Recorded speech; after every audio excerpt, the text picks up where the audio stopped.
Welcome to the Nerd Cave News. I am one of your hosts, Zach Dykes, joined along with, in the romantic city of Seville, Spain, there is an infamous Spanish lover who toys with hearts.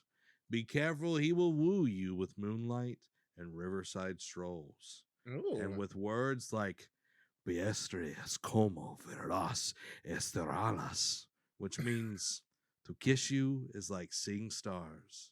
His name? It's Amando Enzo Mandero. You know what? That is fantastic. The exposition, the lead up, your emphasis on it, that was great. Definitely one of the top spots now. And my butchering of the Spanish language. Hey, it's okay. Okay. Amy says you did that so good. Thank you, my love.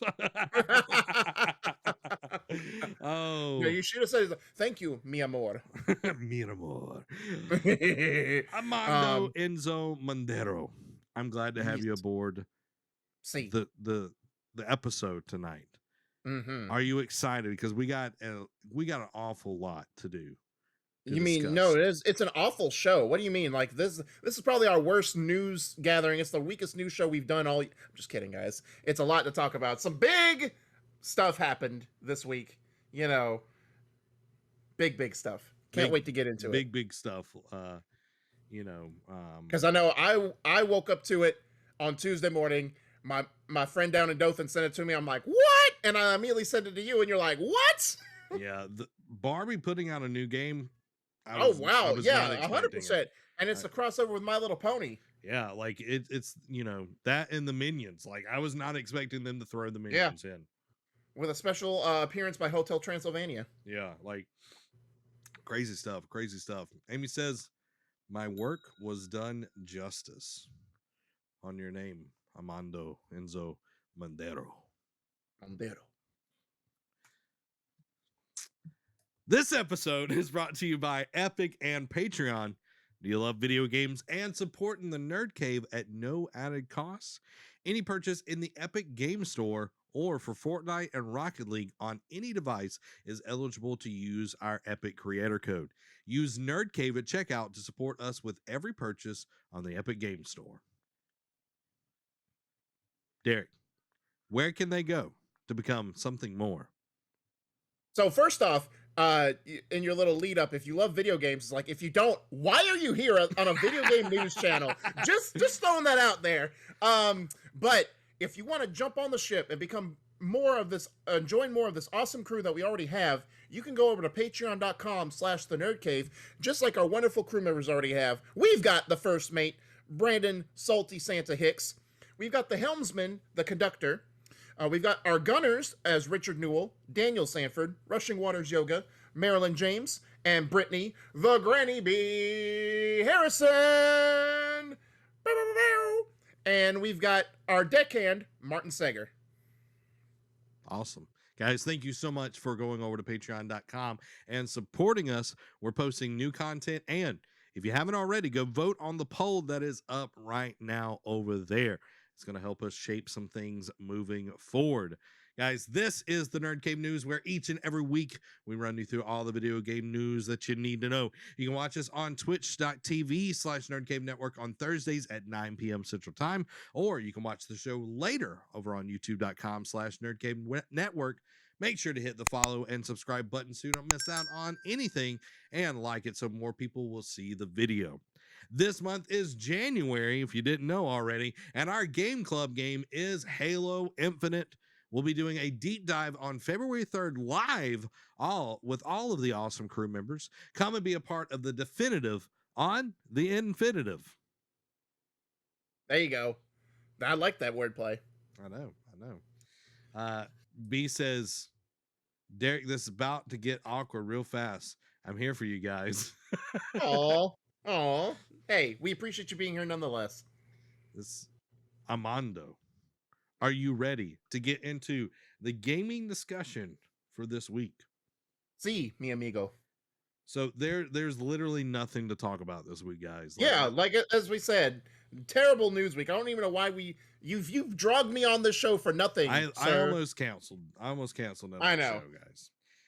First up Now, on our gaming discussion, Microsoft announces that it is acquiring Activision Blameth Blizzard in a mammoth $68.7 billion, as Derek always like to say, with a B, deal. there you go. And like I said, I woke up Tuesday was my off day, so I slept in, as one should, and I woke up about 9:30. And I wake up to a text from my buddy down in Dothan, and he's like, "Bro, you got to see this." And I see this, and my jaw literally drops. I did, because it was like a Randy Orton RKO out of nowhere. And then I'd immediately send that to you, and you're like, "What is happening? How did this happen?" Like it was like done in the night, like very much cloak and dagger. It feels like. Yeah. But Xbox format holder Microsoft has announced a monumental business deal this afternoon with the acquisition of Activision Blizzard for the earth-shattering sum of $68.7 billion with a B dollars. This news means that Microsoft will now be in possession of some of the industry's most iconic franchise, such as Call of Duty, Spyro the Dragon, Crash Bandicoot, Overwatch, Diablo, and World of Warcraft. Bobby Kotick is set to remain in place as CEO of Activision Blizzard, while all business within the company will report to Microsoft Gaming CEO Phil Spencer. Quote, "Players everywhere love Activision Blizzard games, and we believe the creative teams have their best work in front of them. Together we will build a future where people can play the games they want virtually anywhere they want." Also, side note, there's been an update to Bobby Kotick that we'll get into. We're going to cover a bunch of stuff on this, guys, so just sit tight. Don't you're wrong me just yet. Satya Nadella, chairman and CEO of Microsoft, added, "Gaming is the most dynamic and exciting category in entertainment access across all platforms today, and will keep a key role in the development of metaverse platforms. We're interested deeply in world-class content, community, and the cloud to usher in a new era of gaming that puts players and creators first and makes gaming safe, inclusive, and accessible for all." Xbox Game Pass will also be bolstered by the acquisition, with plans in place to launch Activision Blizzard titles on the service, which currently stands at over 25 million subscribers worldwide. This is an absolutely massive deal, no matter which way you slice it, and presumably it means that Call of Duty, Spyro, Crash Bandicoot, and others will no longer be on a PlayStation platform at some point in the future. So before we get into all of course, like I said, we've got many topics under this that we, this happened on Tuesday, guys, and a lot has transpired over the last couple days. So updates and stuff, where stuff stands, that kind of thing. So we'll get into that. But first, mi amigo, what was your initial reaction? Because I know I did watch your reaction on YouTube over at NERDCAVE, on the NERDCAVE channel, about your initial reactions to this deal. But reiterate again, or just kind of tell me, what was your initial thoughts when I sent you this article? Dude, I was super surprised at this happening, this going down. Like, Yeah. it was almost like incomprehensible Yeah. how big this deal is. And It's almost 10 times the amount of the Bethesda deal. yeah. Amy says floored. She was floored by it. I was not expecting it. The amount that they paid for it, like this is more than Star Wars and Marvel. Yeah, Like, 100%. how much it was paid for and everything. And then it was like, what does this mean for the industry? Like, there's been several thoughts that have been going in my head. And it's like, the biggest thought is like, Microsoft did it again. They weren't, and it's strategic, right? Because literally, when they bought Bethesda, it was the day that pre-orders for the Series X and S went live. Like, because I remember waking up that day, getting ready to go to work, because we opened a little early to do pre-orders for the guests that wanted a Series X or S. And the first, what did I wake up to? The first thing, Microsoft buying Bethesda. They know what they're doing, and it's on the we're a month out from Horizon Forbidden West. Arguably, like, you can make an argument already before the game drops out. That's already going to be a short list for a Game of the Year contender. Oh, yeah. And what do they do a month before? They're basically like, "Gotcha, we're going to take more games from you, Sony." Yeah, and we'll get into that side of it, where where things might land and everything. Murdoch writes in and says, I'm still saying Gates had targeted Activision back in the 90s, which I 100% could believe. I know Yeah. Microsoft has tried to buy Nintendo several times, and then they were just like, stop. They're Yeah. like, stop talking to us. It's like, leave us be. Who are you? Yeah, it's like, Get off my lawn. Nani? It's like, Um, who are you? yeah. And you gotta wonder, like, it's almost $70 billion at now. But you gotta think, a lot of what's gone on at Activision resulted probably in a lower price point. Like, you just imagine had they not had all this go on, like how much they would have charged Microsoft if they said, Yeah. "All right, we'll sell to you for about 100 billion." Yeah. Well, Activision was valued right before this around $50 billion. Wow. Okay. So it was interesting that Microsoft paid them 68.7 billion. Yeah. Yeah. They were evaluated around $50 billion, and then they paid on top of that. I think that was, this is me just going out on a limb, that's to help cover a lot of legal stuff, to get Oh, rid of a lot of 100%. people, to buy out people's contracts. And Yep. that brings us to our next topic under this, huge Microsoft buying Activision. Mhm. Bobby Kotick will leave once the Microsoft deal closes, confirms new report. So, to give context to it, in the article I just spoke to earlier, this has been an evolving door over the last 48 hours. Um, at first they were like, "Oh, he's going to stay." Then it was like, he might. It just depends. Like his situation's up in limbo. Now he's going to be out. The news of Microsoft acquiring Activision, Blizzard, and King is still being processed by gamers around the world, though for many it immediately sprang a bevy of questions. One of the more pertinent is what will happen to Bobby Kotick. Activision Blizzard has been under intense scrutiny for a while now and is widely known as the publisher with some of the industry's biggest problems. Now that Xbox and Phil Spencer are taking all that on, it will be up to them to make the changes necessary to right the ship. While previous reports made it unclear as to what will happen to Kotick, the guy under whose watch a vile, dangerous, and toxic culture grew, we now know that he at least won't be with the company much longer. Once the deal is finalized, according to a new report from Wall Street Journal via VGC, Kotick will leave. It should be noted that his contract has him slated to still walk away with millions even after being fired. So it doesn't stay here, but what I've read is his contract is up next year. Now I don't know exactly when next year, but it's up next year. So Yeah. I'm sure this is when, like, of course, it took, once Microsoft announced that Bethesda was bought, it still didn't go through till like beginning of this past year. Like it happened in fall of 20 or like summer of 2019. 2020, yeah. And then it didn't kick until like spring of 21. Mhm. So you got to think it'll take longer. And this is probably why, because a lot of stuff did happen under his watch. I mean, we talked about, didn't he get like a $900 billion bonus 2 years ago or something like that? Yeah, it was crazy because he got this huge bonus, and right before that there were a bunch of like firings. Layoffs. Yeah, Yeah. layoffs. Yeah, exactly. And it was really interesting how he ran the ship. And to B wrote in, who is Bobby Kotick? He has been Activision CEO for like 30 years. Yeah. And And he has done nothing but profit off of them. yeah, and has he been at the helm of one of the most successful publishers and game developer holdings? Yes. Yeah. Has that been because of him? Probably not. No. With CEOs, a lot of times they don't know the day in, day out, like how to make whatever they're over. Yeah. They're They usually just know how to make money. they know how to make money. They know how to bring shareholders in. They know how to get fluxes of cash and everything into the Yeah. business. That's their thing. They're about business. That was him.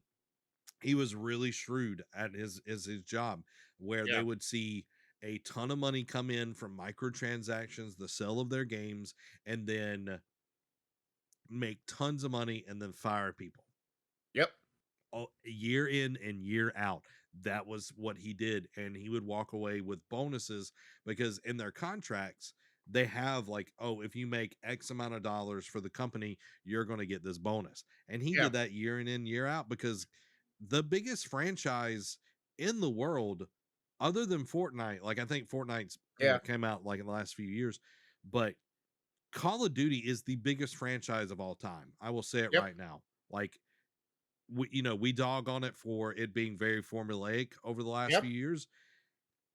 It's the biggest. It sells Yeah. every year. You look at the MPD numbers, it sells like I crazy. was literally gonna save it for later in the segment, but just to bring it up, like people keep talking about, oh, just the same thing every year, just kind of reskinned or rehashed type of thing. The NPD numbers conveniently came out this week. What Vanguard wasn't only the best-selling game of last month. It and Cold War were the best-selling games of all of 2021. Yep. And it's like, and that, we'll get into it a little bit discussion-wise, but that raised the question is like, all right, do we still keep the cash cow going, or like what do we like give it a break? Like what what do we do here? Yeah. So I think under Microsoft's watch, we're going to see a lot of changes. yeah, Because they understand that something can only last as long as it can. yeah, Because I feel like Call of Duty has been having a lot of issues, anti-cheat issues, yep, very, just kind of watered down, like it's the same gameplay. Literally, they brought in Vicarious Visions and Toys for Bob to work on stuff that is not what they're good at. Like Vicarious Visions yeah, made amazing games. The yeah, new Tony Hawk game was fantastic. yeah, Toys for Bob has just every game that they touch turns into gold. yep, And then it's like, oh, we're gonna bring them into Troubleshoot and Toys for Bob. We're gonna punish you for all the good stuff you've done. Now you have to work exclusively on cleaning up Call of Call of Duty Duty. stuff. Yeah, And it's like, okay, and I think we talk about. I don't know if you have that in here later on, but Phil Spencer has talked about like wanting to talk to developers and figuring out what passions that they have, what do they really want to make. And yeah, that says a lot. That says a yeah, lot. It's like, yeah. yeah, we could keep milking this cow, but soon enough, like it's going to dry up, you Right. know. Well, again, I mean, not to get into, not to get ahead of ourselves, but um I know you don't spend almost 70 billion to not make, and that's the whole thing is like, oh, how true of an exclusives are some of these games going to be? Just like with the Bethesda, like we have these same questions with Bethesda, like what's going to be exclusive, and they answer that almost immediately later on by saying Starfield's going to be exclusive. Now it's a Mhm. new IP. They still haven't said that Elder Scrolls 6 is going to be exclusive, but Yep. but now that realm of possibility is not, we can tread there. It's like it has a chance to be exclusive. And you don't spend 8.7 billion or what, or maybe 7.8. Anyway, you don't spend that much on Bethesda to not make a bunch of games exclusive. You don't spend almost 70 billion to not make a Call of Duty exclusive. Warzone might be on everything, Yep. just like Yep. Fortnite is, but like proper Call of Duty titles will be exclusive. There's almost a guarantee on it. Like you can guarantee, like even though it'll be whenever this deal goes through, like you got to think that this year's Call of Duty and maybe next year's will be multi-plat. But this year's Call of Duty will be on Game Pass day one, regardless. Like that's going to be a given. And Yep. what else down the line, and what else could be revived from this? Like, does Crash come back? Does Tony Hawk come back? Like, there's a plethora of possibilities now that someone like Phil Spencer, who I've been championing, even though we're both, PlayStation people, I have always loved what Phil Oh Spencer has yeah. done since he's taken over, and he has done nothing but kill it, in terms of making him relevant again. He's going to let him create. Yep. And if it ain't up to what they want, he's going to say cut it, which is what Sony should have done with Dreams. But it's either neither here nor there. Yeah, definitely. Well, moving to some of those points and everything, Yeah. this is C. Sony still expects Activision Blizzard's game on PlayStation 4, PS5 due to contractual obligations. Yeah. Hold on. Give me 1 second. Okay. Sony Interactive Entertainment has finally responded to Microsoft's plans to acquire Activision Blizzard, saying it still expects games from the publishing behemoth to appear on PS4 and PS5 due to contractual agreements. Speaking with the Wall Street Journal, a spokesperson for the format holder comments, quote, "We expect that Microsoft will abide by contractual agreements and continue to ensure Activision games are multi-platform. It remains to be seen what games will still arrive on PlayStation formats, but presumably it will include Call of Duty and Crash Bandicoot at the very least. Furthermore, in regards to the former, the first-person shooter franchise will continues to strongly perform on Sony consoles, with Call of Duty Vanguard being the best-selling game on PS4 and PS5 in 2021. Microsoft announced earlier in the week that it's set to blah blah blah. Yeah. So so of course, and it's just like when they acquired Bethesda. It's just like when they acquired Double Fine. They're going to honor whatever projects or exclusive deals. Like with Deathloop, they said that's going to still be a timed exclusive. Ghostwire Tokyo is going to be, just like Psychonauts 2 still came to PlayStation consoles last year when it came out. It's still going to honor those because he understands, hey, look, we're already in this mold. We're not going to just be dictators and just undercut all the work you've done on those platforms. We're still going to honor that. But then going forward, the next project you're going to do is going to be to us. Like, that's when we take over. Like, we're going to throw you a bone, but now you got to scratch our backs. Yeah, 100%. And, it's legal stuff. Microsoft is not dumb. They're not going to say, well, we own them now, like all of those. No, it's legal things. They're not wanting to pay more money to rock the boat. Even Phil Spencer came out and said, we love PlayStation. We see them as an important part of the industry. We're not going to rock the boat on this. Like, we're going to stand by our word. Okay. Which I was just going to say, because I don't know if you intentionally skipped over it, but you did skip a topic above this. That kind of ties into, okay, go ahead then. I'm sorry. Yeah. We kind of talked about it. So I didn't. Got you. Yeah. But, like PlayStation is like, hey, we expect y'all to live up to the contracts that have been signed. They're just like, hey, this is what it is. And it's like, which is a good point, because you got to think now, granted, and it's kind of like we've made a full circle now, because on the 360 PS3 era, Call of Duty had exclusive deals to bring their content first to Xbox. Then when the PlayStation 4 came out and it was crushing in sales, Call of Duty's like, we want this money. Hey, Sony, what up, bae? What up, bae? And now they started to court PlayStation, and now all the content, like, granted, that's kind of gone away with the map packs, but like Warzone content and multiplayer content are going to be first on PlayStation. How long will that deal still keep going? You know what I mean? Like, they don't talk about that kind of contractual agreement, openly. Like, obviously some developers, say openly, it's like, all right, this is exclusive for X amount. But with marketing deals, they don't kind of give they're not open about how long those go for, I guess, until they just say, we don't want to do business with you anymore. Well, so, and that goes to, like, we're in the thick of all of this, Derek. Like, you and I, like, we listen, we read, we do all of these things to, like, stay up on this. And there are a lot of people that are just, hey, they just play Warzone with the bros. You know what I mean? Like, exactly. They bought a PS4, they bought a PS5, they're just playing Warzone, and they're like, holy crap, Xbox just bought Call of Duty. Like, am I not going to be able to play Warzone on, my PlayStation? And that goes to our next one. Existing PlayStation games won't be removed by Activision after the Microsoft acquisition. Yeah. Activision Blizzard has revealed that it has no plans to remove existing games from other consoles, including PlayStation formats, following its acquisition at the hands of Microsoft. The deal will see some of the biggest gaming franchises in the industry fall under the Xbox umbrella, including Call of Duty, Overwatch, Crash Bandicoot, and World of Warcraft. The deal was announced on Monday, which cost, $68.7, and is set to be complete by June 2023. So you got to figure that's when Codex's contract will end as well. Speaking in an FAQ filled with the U.S. Securities and Exchange Commission, Activision revealed how this deal will impact companies including Apple, Google, and Sony.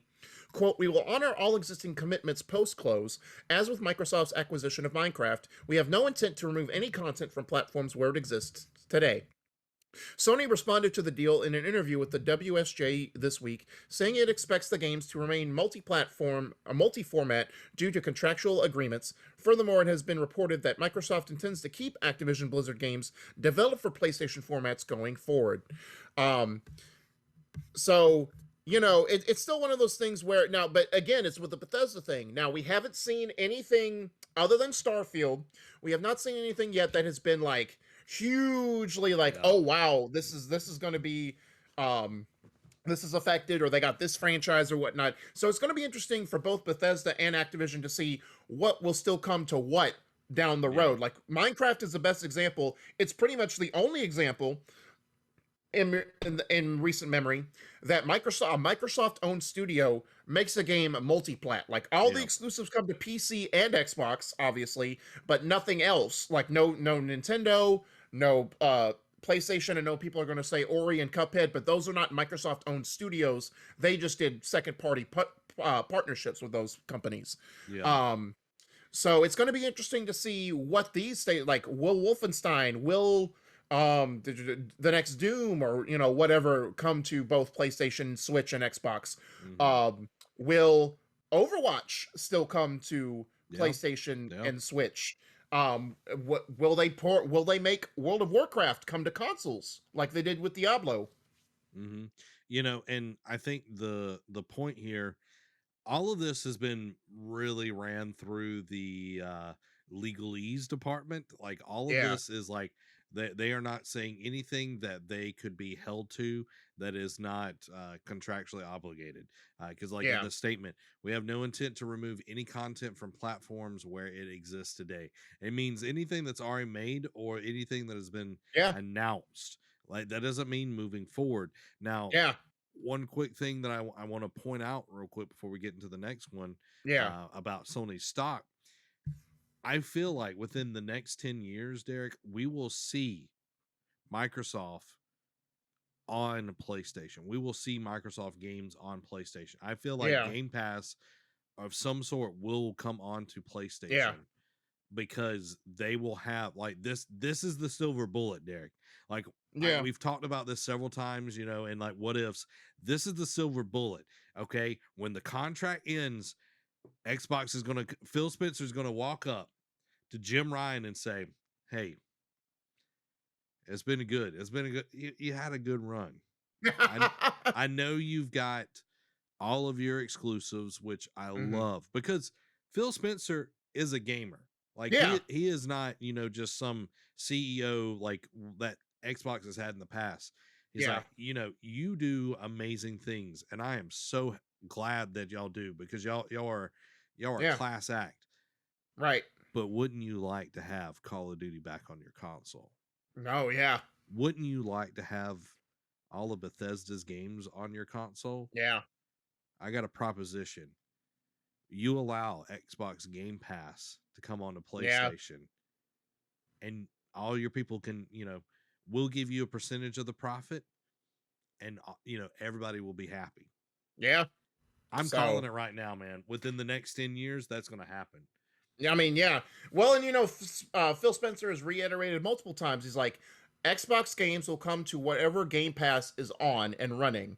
So he's very cryptic about it. Obviously, it runs on PC, it runs on mobile. There Yep. was those rumors that way back that fell through, and then it was reopened again when the Apple v Epic store was going Yep. on.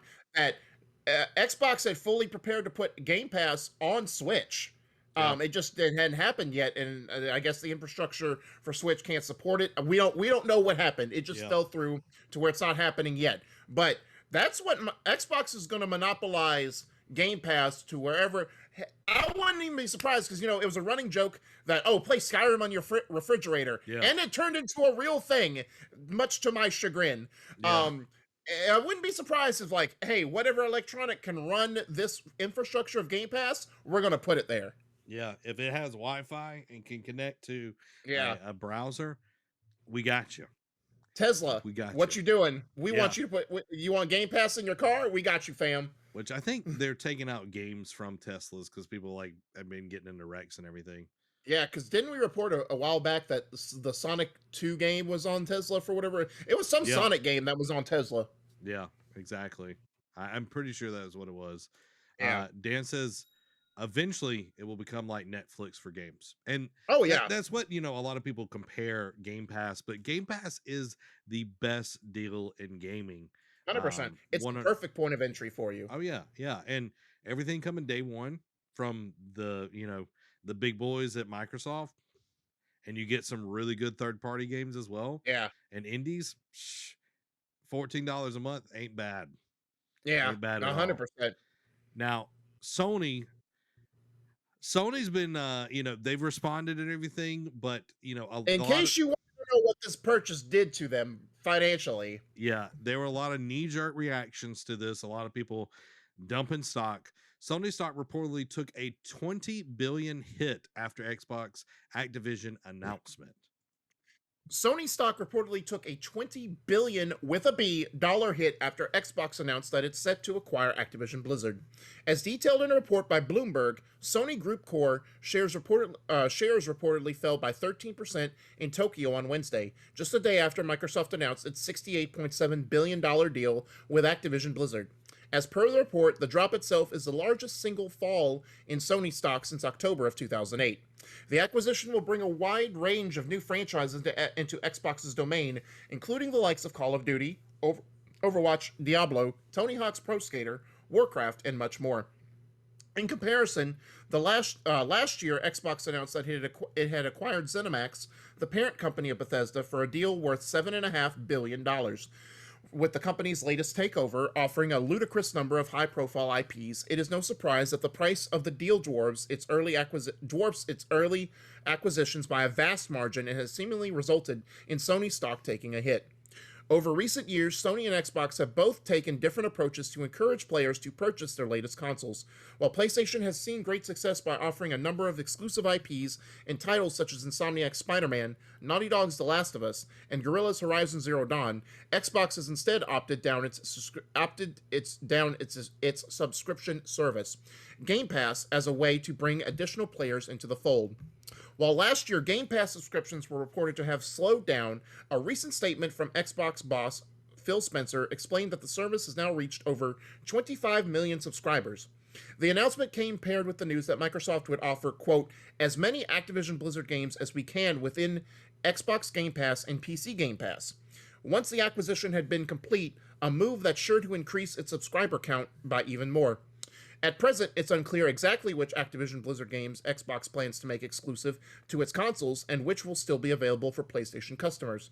However, given that Bethesda's upcoming release of Starfield is set to launch as an Xbox first-party exclusive, it feels like that PlayStation fans could be set to lose out on at least some releases in the future. So, now, they did say, what it didn't cover in, that apparently, in the same day that its stocks dropped, like Ubisoft, EA, like some other gaming companies, like third parties, their stocks rose for whatever reason. And apparently, like, there was a bunch of, like, in the stock market, apparently, there was a bunch of, like, drops unexpectedly. So whether this is happenstance, that it just happened to coincide the day after this purchase, or whether it's a result of it, remains to be seen. But still, a $20 billion hit is extreme. Dude, it's time to buy some PlayStation stock. Right. Buy low, sell high, right? Yep. It's time to buy some PlayStation stock. Last bit on this, and then we can give some opinions and wrap this section up, Derek. Making Call of Duty exclusive and Xbox exclusive. Bro, you shot me in the foot on this. Making Call of Duty an exclusive could prevent Microsoft acquisition from passing regulators. Got you. So the biggest news of the year already hit before the first month was over. Microsoft announced, its acquisition of the company, and will continue to send ripples through the industry. However, the deal is not yet finalized. The current projection is that it'll be sealed by June 2023, but before that, it needs to go through plenty of checks and red tape. Interestingly, some analysts have pointed to a potential reason as to why the deal perhaps wouldn't go through, that being the potential Xbox exclusivity of the Call of Duty franchise. One of the first questions that many PS5 and PS4 players had when they woke up yesterday morning to find Xbox flashing their checkbooks was, will Call of Duty become an Xbox exclusive? For some, it may seem obvious. You don't spend that kind of money to make Call of Duty exclusive to your platform. The analyst GameIndustry.biz spoke to, however, don't think it's even on the table because it could stop the whole deal. Quote, it should also be noted that on the console side, Call of Duty is really the only big franchise from Activision, said David Cole, an analyst from DFC Intelligence. Quote, the big issue is if COD becomes a Microsoft exclusive. Right now, I don't think it will. For one thing, it would be hard to get it past regulators if they would lock the competition out.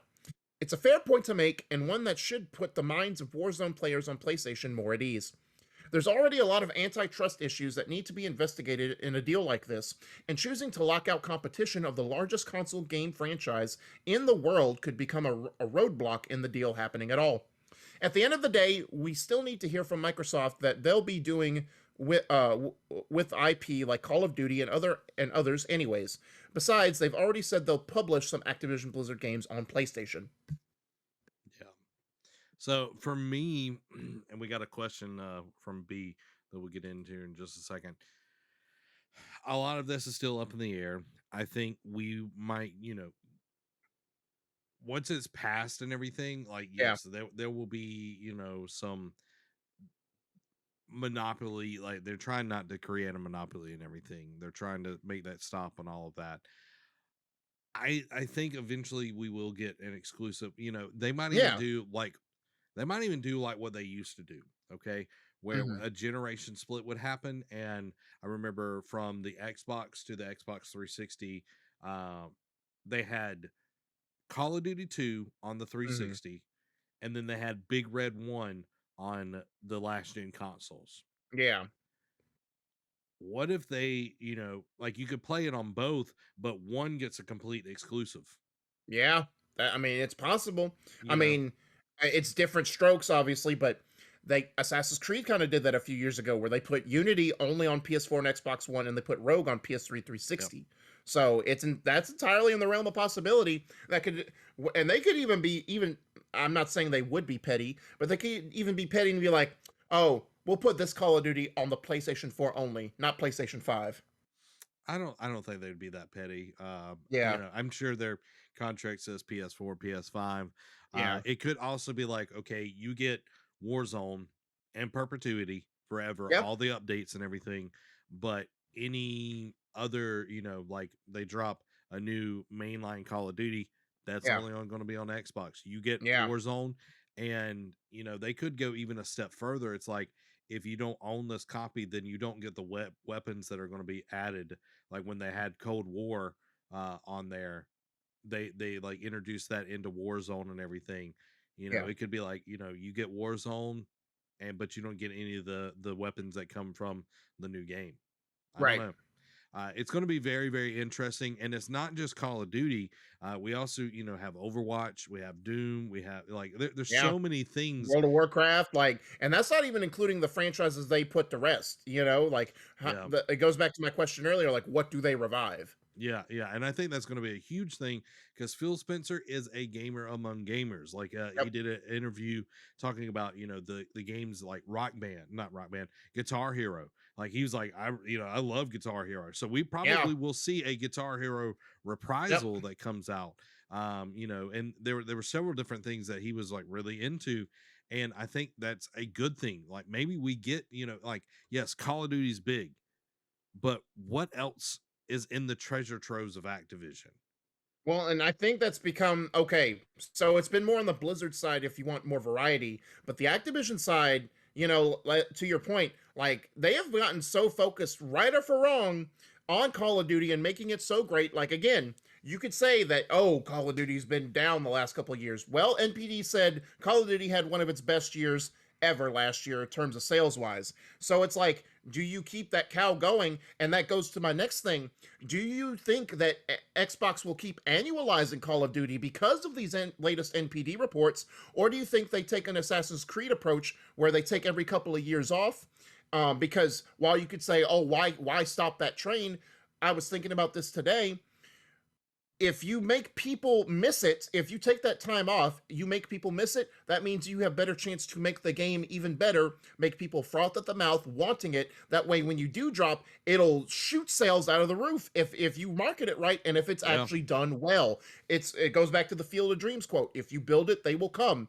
yeah, If you take the time to improve it, because again, sales won't reflect it, but you could argue that Call of Duty has been stagnant for several years oh in yeah, terms of like overall quality. Like, of course, the campaigns have still been pretty solid, but even those have yeah, dipped over the last couple of years. So if you take the time to work on it and make it the best it can be, you'll make people appreciate it even more, and the sales will even go higher than it'll probably hit an all-time sales high if you did something like that. Yeah. And it's crazy. Like, I'm looking at Activision games and everything. And again, B, we're fixing to get to your question. Like, they have so many in here. Like, they got the whole Skylanders line. I know they kind of like Yeah. played out for a while, but they literally own Tony Hawk, Yeah. which I would love to see more Tony Hawk. Yeah. They literally own the mascot of PlayStation, Crash Bandicoot, Yeah. and Spyro. Yeah. They own both of those. Yeah. But the thing that I want to see, Derek, the thing that I want to see is a new prototype, because Activision made prototype 1 and 2. Yeah. That's what I want. I want a prototype. I want that. That's Oh, what I thought you were going to say you wanted a Singularity sequel. Ooh. Yeah. Are you sure? I think it is. I thought that was Raven. That was Ravensoft. Yeah. But I mean, Raven is still owned by Activision. I think that's Ravensoft. Yes. Oh, man. Yeah. Another Singularity would be great. Oof. Yeah. Even a remaster or a remake of the first one would be suffice, you know? Oh, man. Oh, man. All right. To B's question, what's the point of having exclusives? Is it to encourage people to buy consoles? Wouldn't that make more selling? Wouldn't it they make more selling the game to everyone than hoping they buy another console? Seems risky to me. So the point of an exclusive is to sell not just the game, but the hardware with it. Yeah, exactly. Hardware in the early stages of a cycle usually does not make money. Like, it's close to a loss at best. So and how do you make that up? Accessories and game sales. Yep, exactly. And Derek, you are a wealth of knowledge on this. So go ahead, tell us. So yes, it is to make money. It is to give a reason to people to buy it. It's a reason for the company and a reason for the consumer who's not in depth like we are, who doesn't eat, sleep, breathe this on a daily basis. They don't know. They walk into a shop and be like, I want a game console. Explain to me which I need to buy or what I need to buy. Like, what games do they have on it? And it comes down to when I sell consoles and people ask me generally, which one should I buy? Just like spitballing, just like for Xbox and PlayStation. I'm like, well, one, it's where your friends are going to be. And two, what exclusives do you want to have to play on? Because Halo and Gears are only on Xbox. Uncharted and God of War are only on PlayStation. So it's basically more for, the more of those developers to make money on their end, like a reason to justify. It's like, all right, we're making this new console, we're putting all these resources into it. We need to give people a reason to buy it, so we're only going to put it on ours. For right or for wrong. Now that mindset is changing, me included, where I think exclusives are becoming more and more of a hindrance than it is. Now, for PlayStation and Nintendo, they work. But as we've seen with Microsoft, they don't care. They'll make money regardless, especially on Game Pass. They do not care where you play their games, because at the end of the day, it's like with we saw last year with MLB The Show. Now MLB told Sony, "Hey, we're still going to let you license this. We're still going to let your studio develop it, but we want it on other platforms now if you want to keep this contract going." Sony abided, and it ended up on Xbox, and they put it day one on Game Pass. One of the hugest things they did last year. But PlayStation, I'm sure, still made a killing on it because they own the rights to this. They own the studio that makes it. And Xbox is the same way. We don't care if you play Halo on PC. We don't care if you play Minecraft on PC or Switch. We own the company. We're going to make money at the end of the day. So a major focus on exclusivity, it's not going to happen anytime soon. Let's be fair, especially with the way Sony's doing it, with the way Nintendo's doing it. It's not going to end anytime soon, but this mind share of exclusives are the thing that matter is going by the wayside now. I've seen, what was I reading? A number of like less than 30% of people who own a certain console play the exclusives. Like it's now granted, a lot of people make this exclusive sell well. They do a killing, but Call of Duty's probably 30 to 60 million units sold in a year versus like Horizon's 10 million units sold when it came out in 2017 is a stark comparison in terms of money.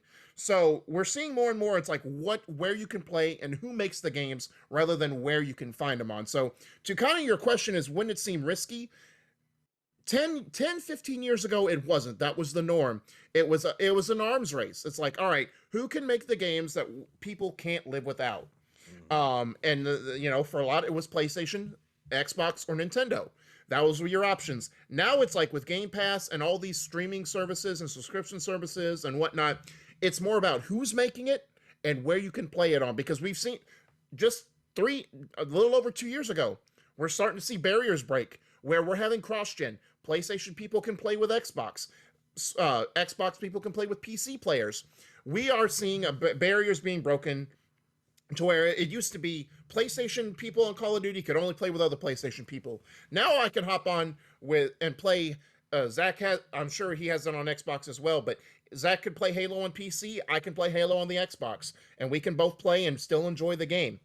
So it's becoming less of a mindset of a must-have and more of just a luxury.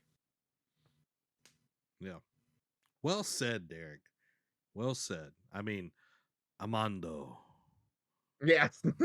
So, and again, it's like, again, and we're even seeing it now with, to go back, just to touch on one more thing, I'm sorry.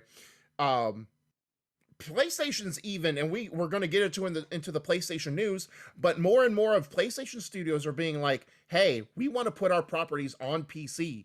We've seen it with Horizon. God of War just dropped last week with on PC. We know that Days Gone dropped on PC. I know we're not bringing it up, but I'm just using it as a reference, Zach. I'm sorry.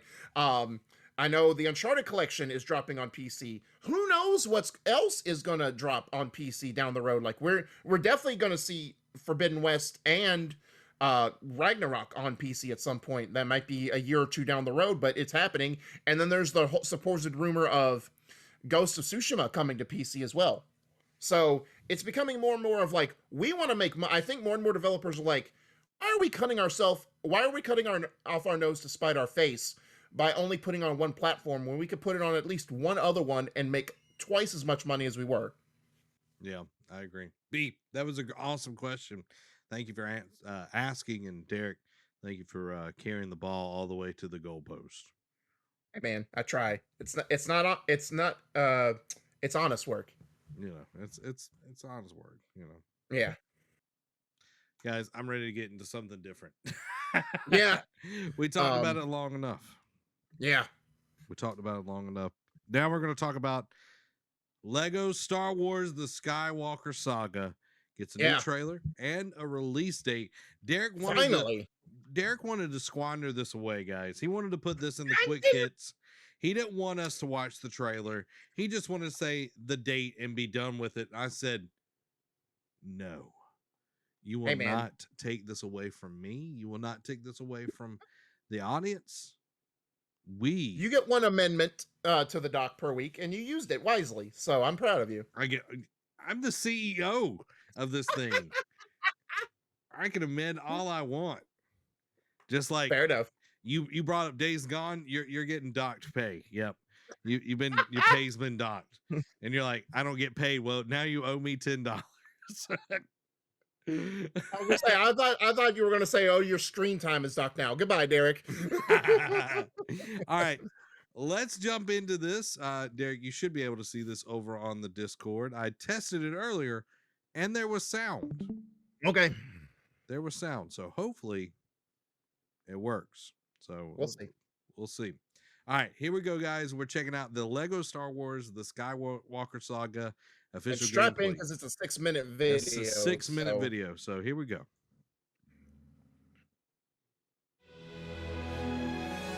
Okay, I do have sound. A young dreamer becomes a Jedi Knight.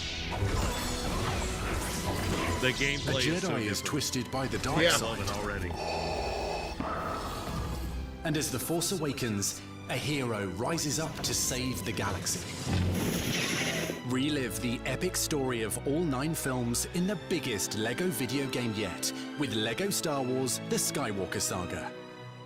Your adventures start by picking the trilogy of your choice. Start with Poe Dameron fighting off the First Order in Episode 7. Jump into Episode 1 as Qui-Gon and his young Padawan escape a failed negotiation. Or start where it all began, as Leia sends R2-D2 and C-3PO on a mission that will change the course of the galaxy. Whatever era you choose, play through the entire saga and experience the hilarious fun only LEGO games can offer. As war spreads across the galaxy, LEGO Star Wars The Skywalker Saga lets you experience the many thrills of your favorite battles. New combat mechanics allow for greater mastery as you plunge into the action and defeat enemies both big and small. Oh, why are you hurting the mouse, Roy? String attacks together to form impressive combo chains that deal significant damage to enemies. And fend off oncoming attacks using counter-maneuvers designed to defeat foes in styles tailored to your favorite characters. They really New loosened up the blaster combat, controls which I and like. mechanics put you right in the middle of fierce battles and let you aim with skillful precision. And if things get too intense, take cover and assess the risks and opportunities. Yes, and your question, that's When in the the time doc, is too. right, take your shot and watch as enemies react to aimed hits. Because after all, there's nothing like having a good blaster at your side. Or choose to use a weapon from a more civilized age, as you wield a lightsaber You'll poke against your the eye out. saga's most sinister villains. Fight like a Jedi Knight, or someone still mastering the ways.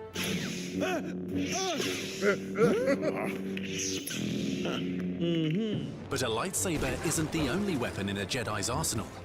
Remember, the Force is everywhere. Harness its power to lift objects, attack enemies, or influence others. Whoa, that is... Wow. Players can also take their adventures to new heights by progressively unlocking planets as you journey your way through the saga. Just open the holo projector to access the galaxy map and chart your course. What? Space travel comes with its own set of exciting encounters. Be prepared to engage in exhilarating dogfights against enemy ships, or take on incredible missions as you pilot legendary vehicles. And when you're ready, make your descent to the next adventure. That's one heck of a pilot! Every episode in the saga is Lord, full of this fun looks and so exciting levels, good. many Holy with cow. multiple routes to progress through. So you can charge in boldly, or find a more stealthy approach. As you arrive at new destinations, you can choose to either continue onwards through the main story, or take a detour to explore iconic and expansive planets from the Skywalker Saga. From the forest moon of Endor to the desert dunes of Tatooine, get closer to the action and behold the most visually breathtaking LEGO game yet. Go off the beaten path and take on side missions. Everything from bullseyeing womp rats, facing off against scum and villainy, or pondering the great mysteries of the saga. Tell me, who shot first? Han! Oh,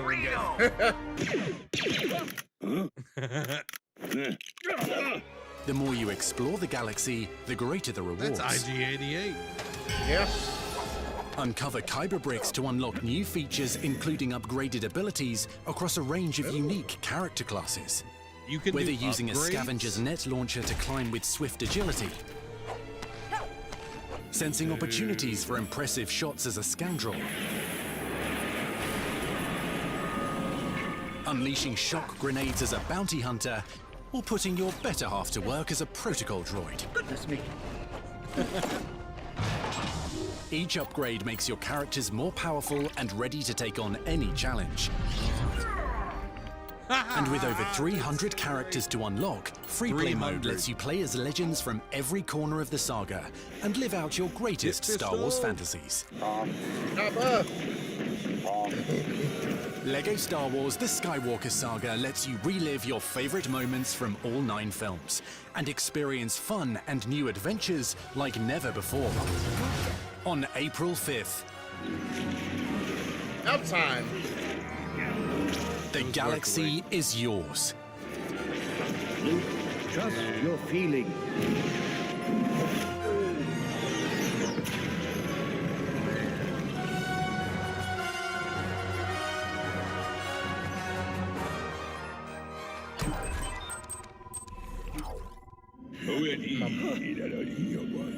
Oh, that's like the old school. Yeah.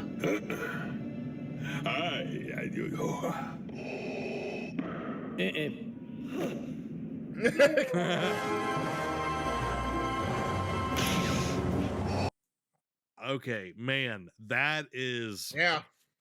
that was worth 6 minutes of Yeah. watching It that. was. That is built from the ground up, totally new. Like I played all of the Skywalker saga back in the day, Yeah. the saga essentially, not, and I played episode 7, some of it, and like there were some new mechanics and everything, but Yeah. this was way different. The combos, the being able Yeah. to actually defend yourself from being hit and everything, the like it looks so good. Yeah. Brent says, I'm gonna get it. B said it's so cute. Amy looks awesome. The Ewoks, like all of it. Like I agree with Brandon. I cannot wait to get this April 5th. Yeah. It's gonna happen, guys. And I mean, because it was the first Lego game, but the original trilogy was all of our first Lego games for sure. It was my most cherished. You always cherish your first, obviously. And I had questions about this. Why? Because it was supposed to come out like 2 springs ago, and I'm just like, how intricate of a Lego game are they making that it requires so many delays? And you know what?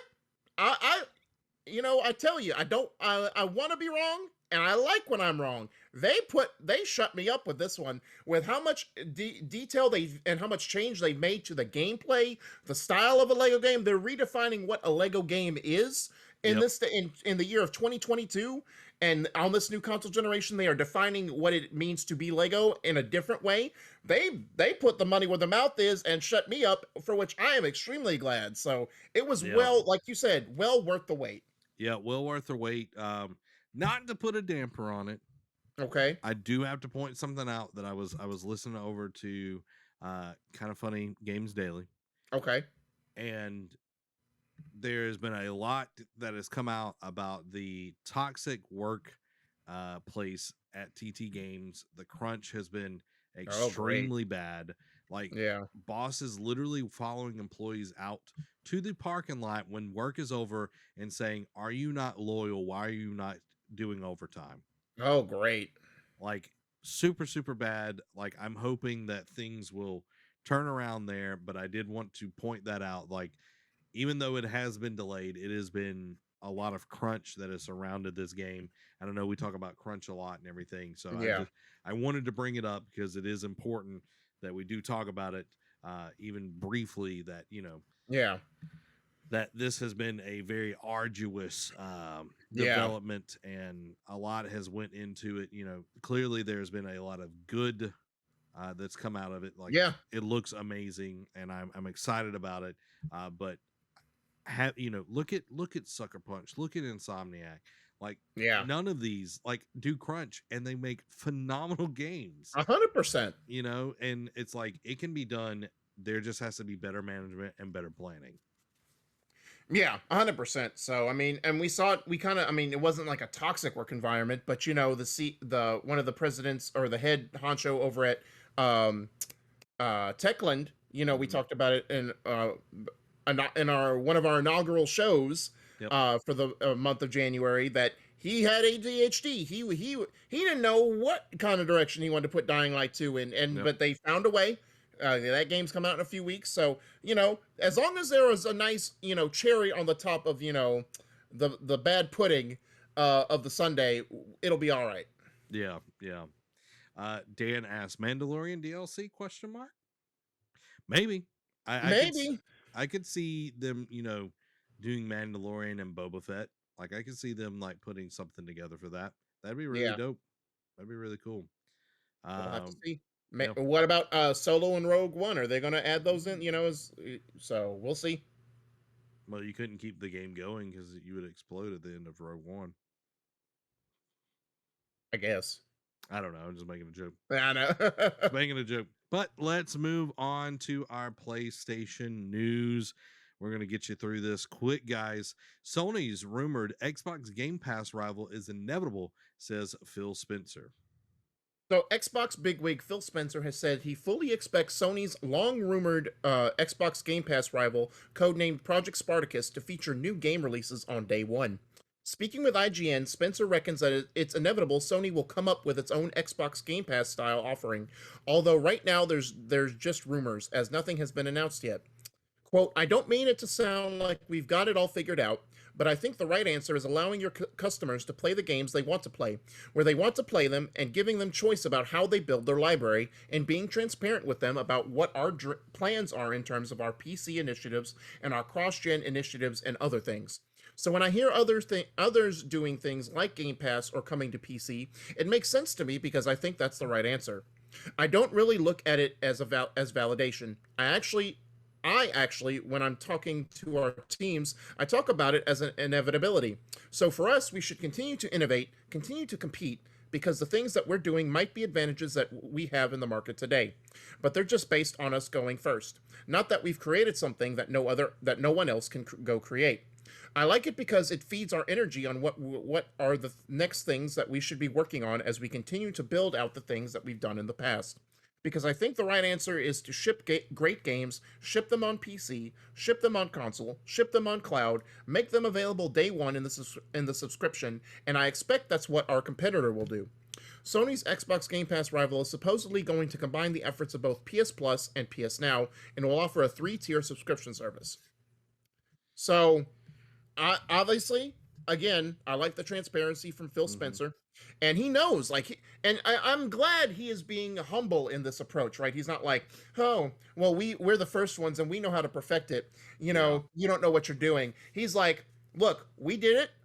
He does boast. It's like, look, we're the first ones to do it, but we know that we're not fools. There are imitators. Like, we see it, not to go off on too much of a tangent, but we see it in sports. One team has this great offensive idea, and other teams are like, oh man, this worked. That took them almost all the way. We need to copy this and do it. And you see so many imitators. Some do it right, and some do it better. Some don't. Well, and he's saying is like, look, we did it. We're not saying we're perfect at it. We're getting better every year, but we understand that there's going to be competition.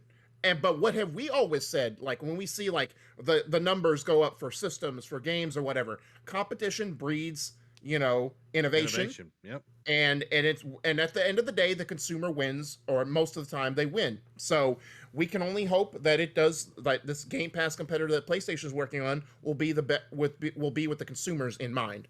Yeah, I hope so too. PlayStation has had some issues with being consumer first, where Xbox over since Phil has taken over, has been very consumer friendly. So I'm hoping that PlayStation will move towards that. The 3-tier system kind of concerns me. I know with Game Pass, like we've got the regular Game Pass, then we have Game Pass Ultimate. Right now we have PlayStation Now and PlayStation Plus. I'm wondering like what a 3-tier system is going to look like.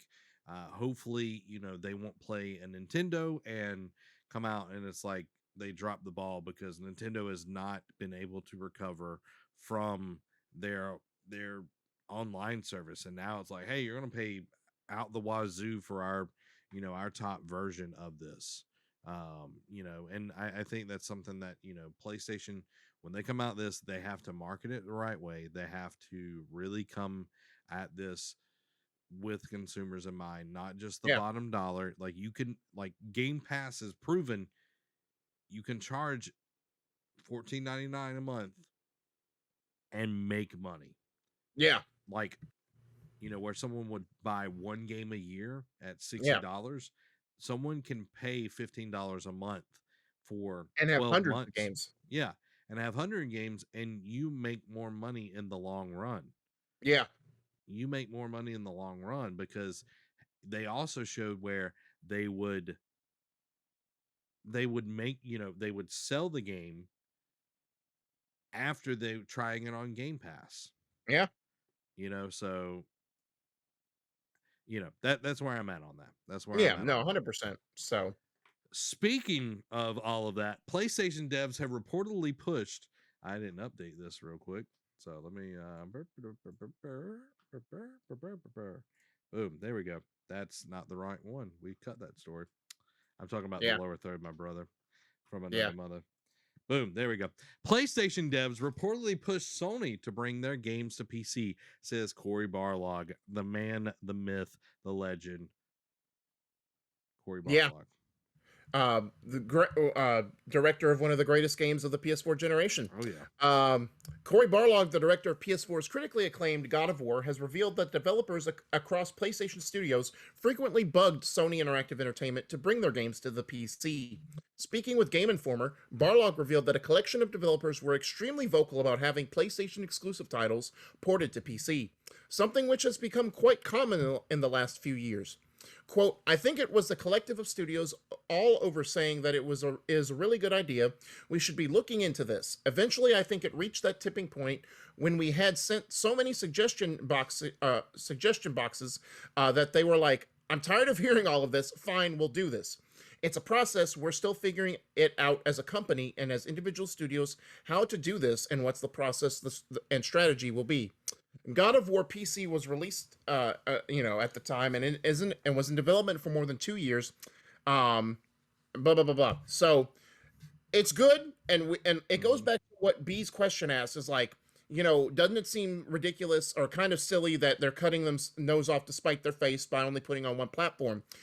And even Sony studios are like, hey, we know we make great games for your platform, but we kind of want to make more money, especially as much time and effort as we dedicate to this. And we see the PC market. We see what Steam and Epic does sales-wise. We want a piece of that pie too. And PlayStation's like, fine, okay, let's test the waters. They did Death Stranding first. Then their first big first-party title was Horizon, and it killed. And they're like, we're onto something. Let's pump out more PC ports, like at least 2 to 3 a year, and let's even go on top of it and buy a studio that handles PC ports and put them under our umbrella. Yeah, and we saw with Xbox, they were like, "Oh, we're gonna do this," and like I even remember, I was like, "This is the stupidest thing ever! Like, why would you do that? Like, you're cutting your nose off to spite your face, putting your games on PC." And hey, I'm happy to admit I was totally wrong. Like Game Pass, totally wrong. Like there's several things that Phil Spencer has like ushered in, and I'm like, man, I thought he was an idiot because I thought this would not work. But it's like, they were at the point where it's like, hey, we got to try something, and they've tried stuff, and it's really, really worked. And PlayStation actually listening to their developers and their studios, they are trying to get to the point where they can have more games on the PC and everything. So I think it's a really, really good thing. And, I can't wait to see more and more things, God of War coming out on PC. Hey, if you haven't played it and you're a PC gamer, go over to the Epic Store, use our code NERDCAVE, our creator code, get you, yes, sir. Get you some God of War. If you haven't played it, guys, you need to play it. It's an amazing game. Will be required reading sometime this year for sure, with Ragnarok coming out, because whenever the date comes out, when Derek takes me to Five Guys. Oh, that's a good point. I forgot we make that bet. Dang it. But let's move on into some news that I'm excited to get into. Some Horizon Forbidden West news. First up, news story trailer encourage you to rise above the ruin. So let's check out this awesome trailer that I have not seen yet.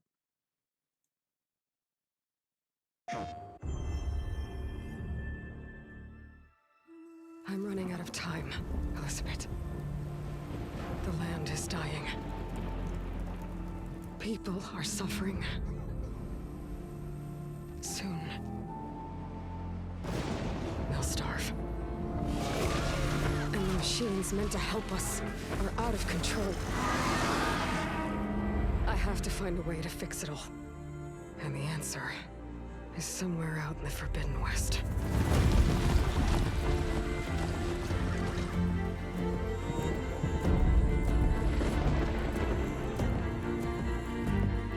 In the West, war is the rule. Peace, the exception.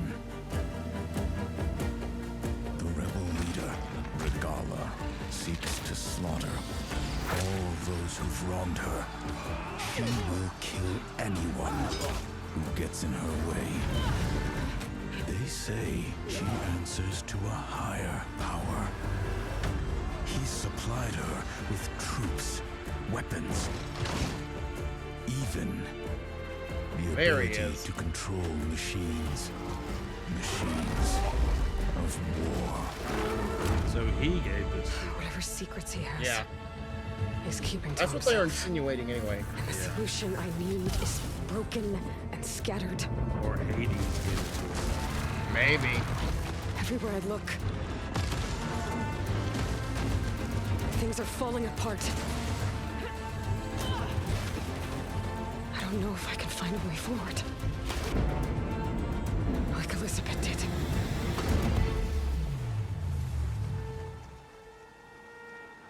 All by yourself? Ha! No way. I'll be There they careful are. and- We're coming with you.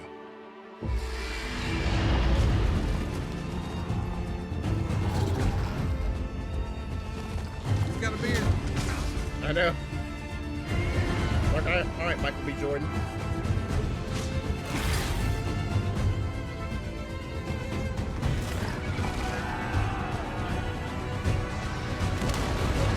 Man, this looks so funny.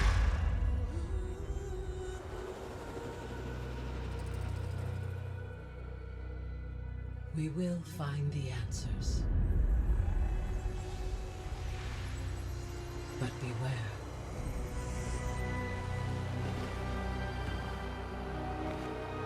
We're not the only ones who seek them. Who you be? That's the mystery. Mm. I got goosebumps. Give it to me, baby. Ooh. Let's go. We 4 weeks out, baby. Let's go. Man, I'm excited. I'm excited. know. It looks so good. The story is shaped up to be a hoss. It looks like Yes. So much. It's going to be so intense. Like I feel like we're going to be put through the ringer on this story. It feels like. I'm ready, man. I'm ready, and we got some stuff. Yeah. Brandon's like, Derek, you need to finish the first Horizon first. Derek has finished the first Horizon, but I he just didn't- haven't beat the DLC. Yeah, he didn't finish it for Game Club. He finished it beforehand. Yeah. But man, and it's gonna be so sweet on that PS5. Let's Yes, go. it is, baby. Oh, we got some more news for you though for Horizon Forbidden West. Devs tease Aloy's new villain, new mysteries, and more. And I'm gonna try and piecemeal this because it's a longer article than I think or than I thought it would be, but I'm gonna try and be quick as I can. So strap in. Let me get a drink of water real quick. Glug glug glug. Yep. All right. Horizon Forbidden West is looking to expand Aloy's story and world in some major ways. The sequel, coming to PS4 and PS5 on February 18th, is not only introducing a new region as evidenced by its title, but it is also introducing new tribes and new threats, bringing back beloved characters from Horizon Zero Dawn and exploring new mysteries about Guerrilla Games' fascinating world. And of course, a new story trailer, which we already talked about, or we already saw, including a new focus on the villain Regala, played by legendary actress Angela Bassett, and that exploration into the Forbidden West means for Aloy's journey. To find out more, IGN spoke with Horizon Forbidden West narrative director Benjamin McCaw and senior writer Annie Catane about what the new trailer teases and how Forbidden West uses the revelations of Zero Dawn to craft new mysteries. Also, this was, I know it's a point under this, so I'm just going to lump it in together. It was more of like a little sidebar. The little figure we saw at the end, Zach, was played by none other than Carrie-Anne Moss from The Matrix, Trinity herself. That's who is playing her. So this cast is being really great. So we've got new. Let's see. So first off, we got new and returning faces. One of the most immediate takeaways from the trailer is just how expansive Aloy's new quest is going to be. But no matter how big the story gets, the writers always intend to keep it rooted in the personal stakes as at play for Aloy and the player. Quote, "We have the Blight and Regala's rebels and Silence's machinations so she's up against all of these threats. But as we hint in the trailer, she really can't face that alone, and she needs to rely on her companions to get through that. You have this epic adventure that she's on, but we also wanted to make sure she has these connections and forms these new connections with characters that she meets throughout the game.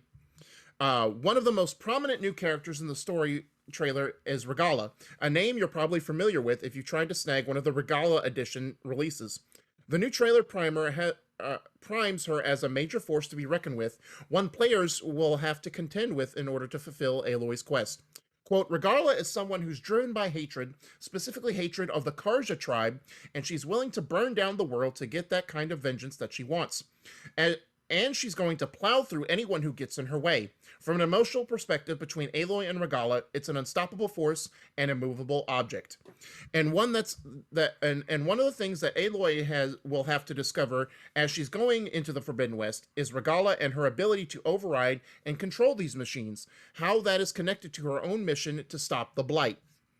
Of course, Regala won't be the only antagonistic force Aloy must contend with. Lance Reddick's memorable Silence pops up briefly in the new trailer and will remain a key figure in Aloy's journey, though he'll continue to surprise the player in his actions.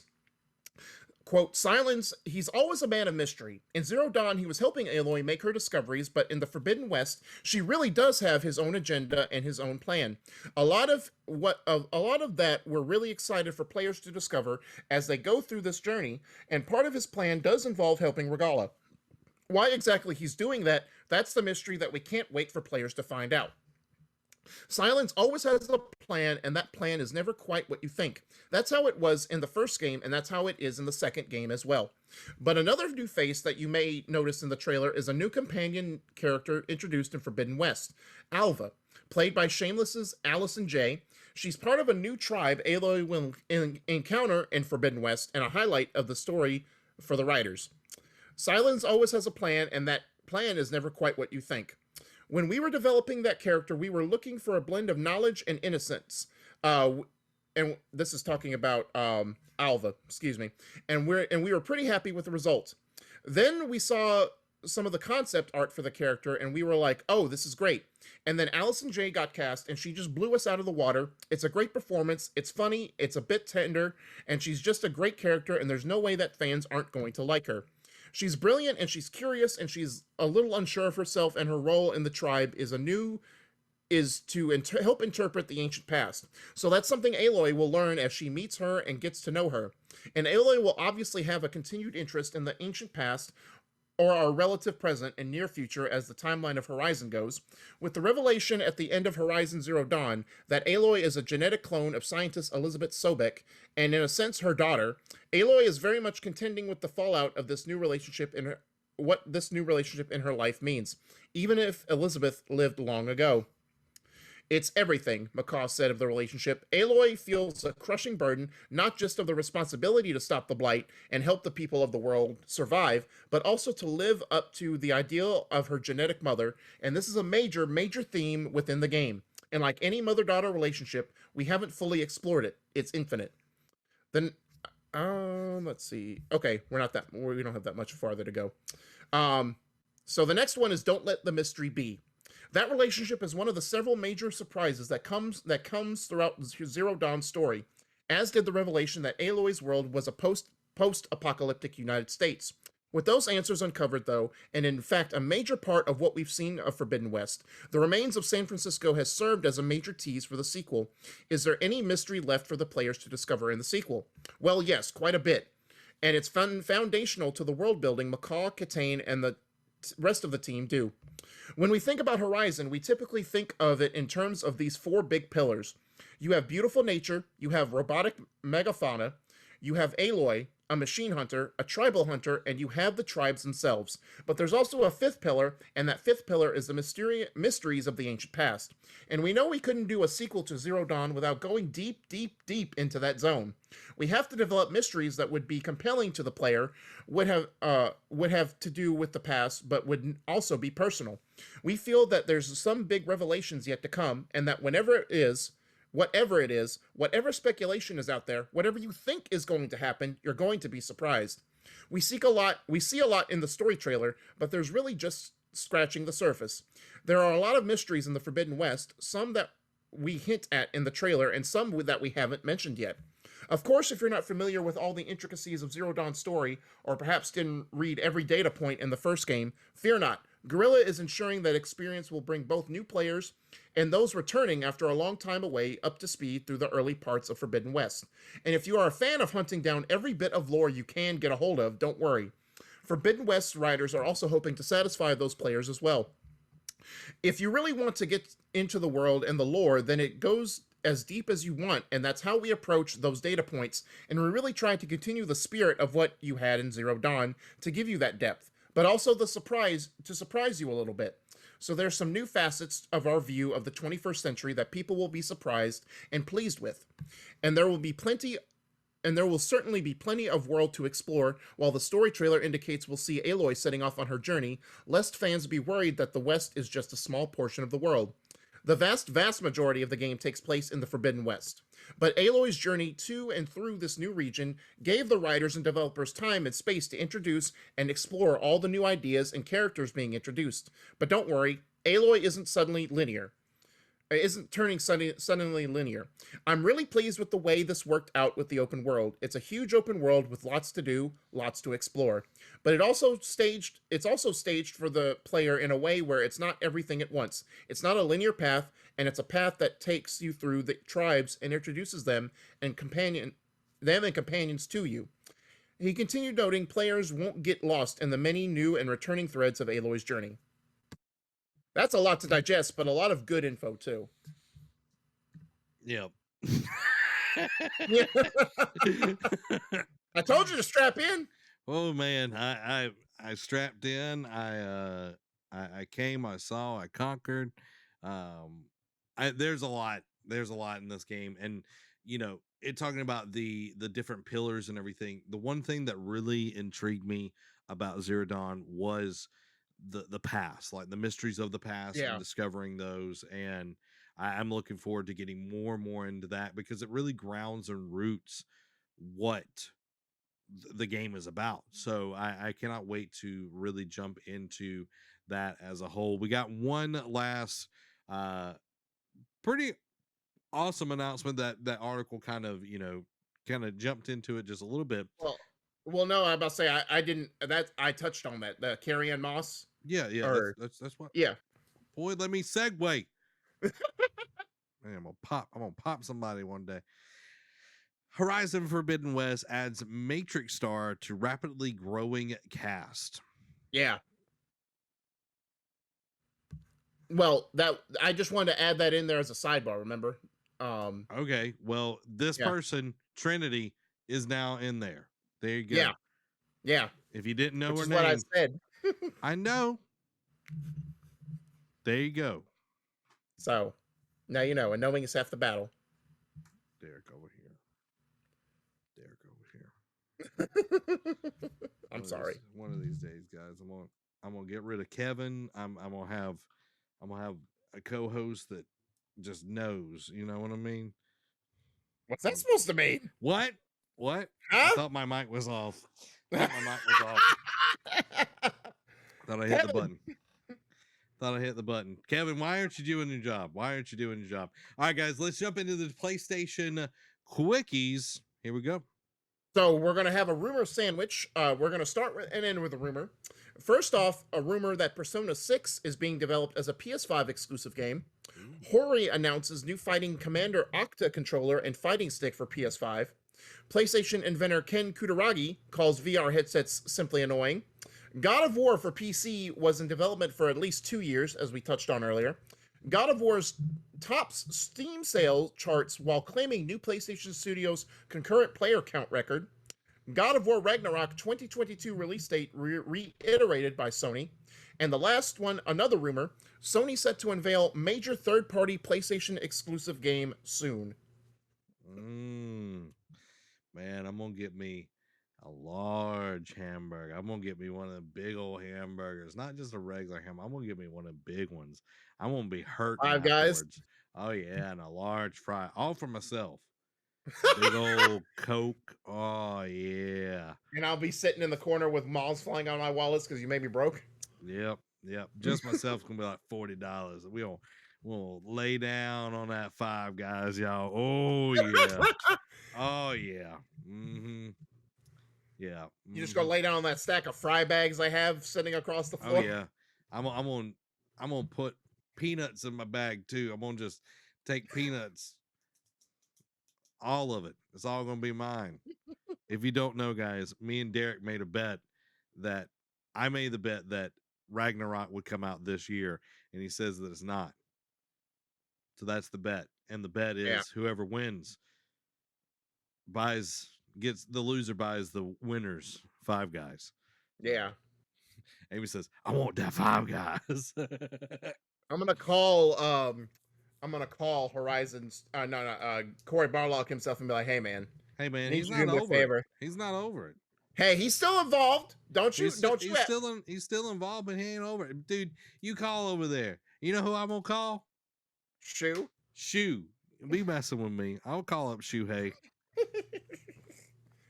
So like, Zach, what's up, my man? That's literally how, you know that's how Shoe talks. Yeah, He's like, I don't even know who you are. They be like, dude, you got the wrong number calling over to Santa Monica.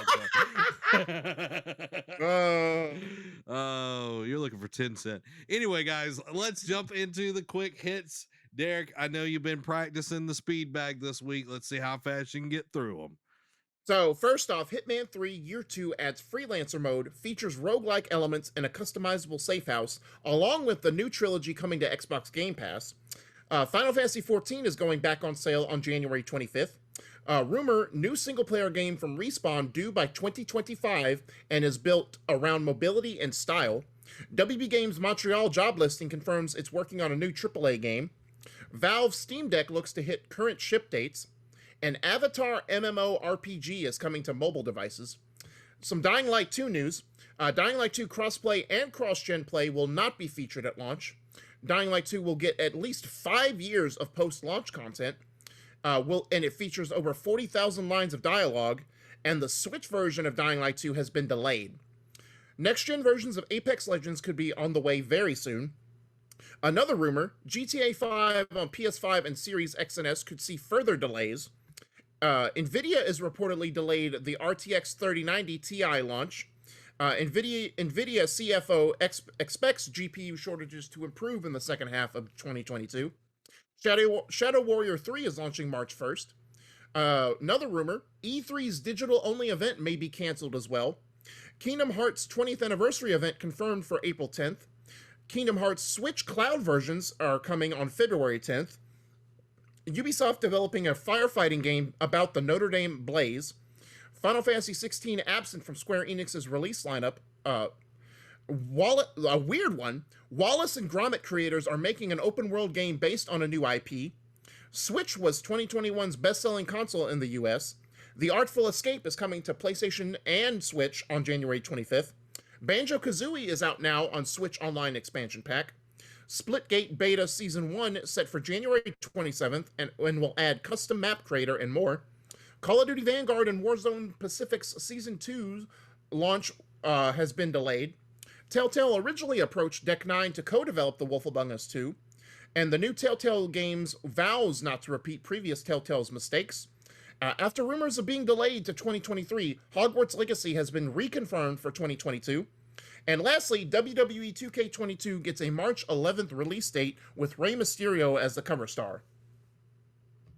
I love me some Rey Mysterio, man. Booyaka booyaka. I love me some Rey Mysterio. Back in the day, man, WCW, Rey Mysterio, like the luchador, like they weren't called luchadors in WCW, like the cruiserweight was the best part of WCW. Like, it was so intriguing and exciting. So excited for him. Congrats, Ray. I like to call him Ray. I'm excited for you, man. I'm excited for him. You deserve it. You've deserved it for a very, very long time. Real quick, Dying Light 2 will get at least 5 years of post-launch content. That is not out of the realm of... Yeah, we saw what Dying Light 1 got. Exactly. Like, they support their game.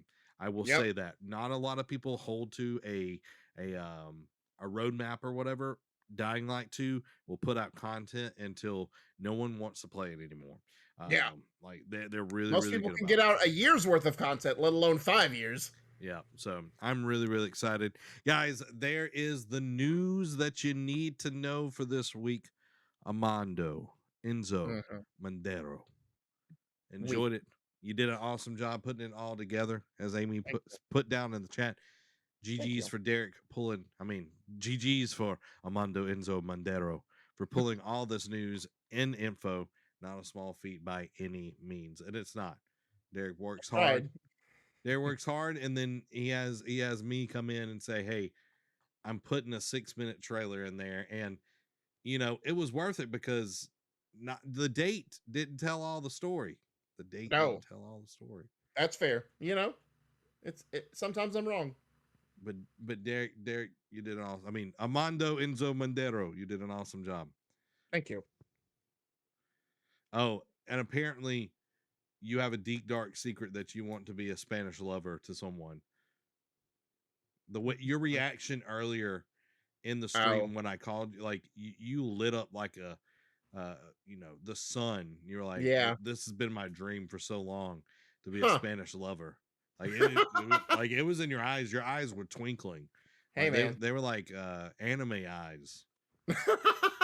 Oh, you said it was very telling, Derek. Hey, I did take 2 years of Spanish in high school, so I have a fond appreciation. What does that even got to do with anything? Hey, I have an appreciation for the Spanish language. So did everybody have to take Spanish in high school? Like for the most part? Not at mine, you had to choose either Latin or Spanish. Yeah, mine was you had to take Spanish. That was all that was offered. Anyway, we're getting into the weeds, guys. We hope that you enjoyed it. This has been the Nerd Cave News. Make sure to come and join us for the next one over on twitch.tv/NerdCave Network. If you're watching over on youtube.com, make sure that you hit that subscribe button and hit the bell and hit that like button. If you're over on Twitch and you haven't already, hit the follow button so you don't miss out on anything else. This has been Zach. Armando Enzo Mondero. You'll have a blessed week.